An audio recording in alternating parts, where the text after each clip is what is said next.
This module will provide a brief introduction to reflective learning, discuss reflective learning tools, and provide practical recommendations for your assessment design. Analysis questions. What are some of your experiences with self-reflection assignments, positive or negative? Are self-reflection assignments effective assessment tools?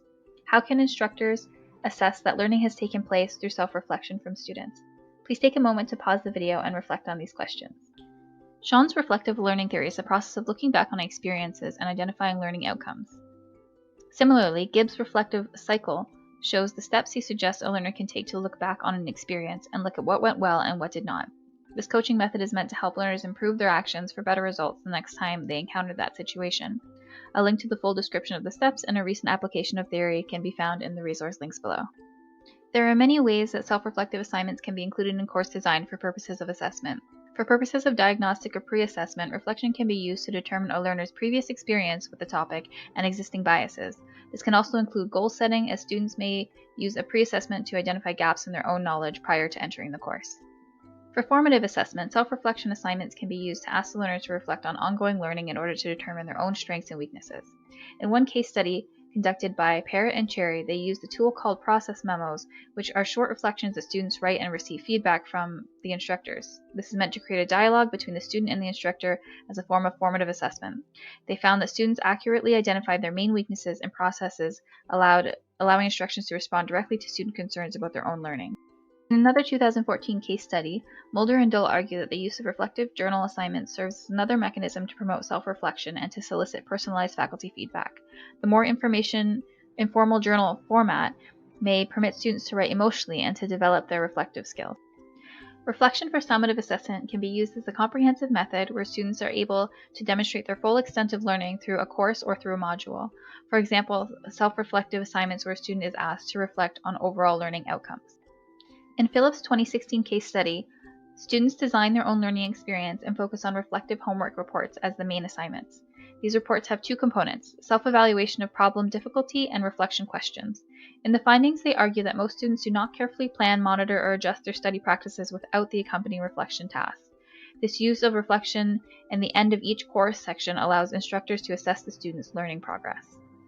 In summary, here are some of the examples of reflective learning assignments: a pre-assessment of knowledge to identify existing gaps and biases, self-reflection followed by goal setting, journaling or short reflection writing for ongoing feedback, and self-reflection on problem-solving experiences. When designing a course, a variety of assessment tools should be used in order to create a fair process for assessment. If a self-reflective assignment is to be included in the course design, there must be clear criteria for the assignment, and learners must be able to understand how it will be assessed.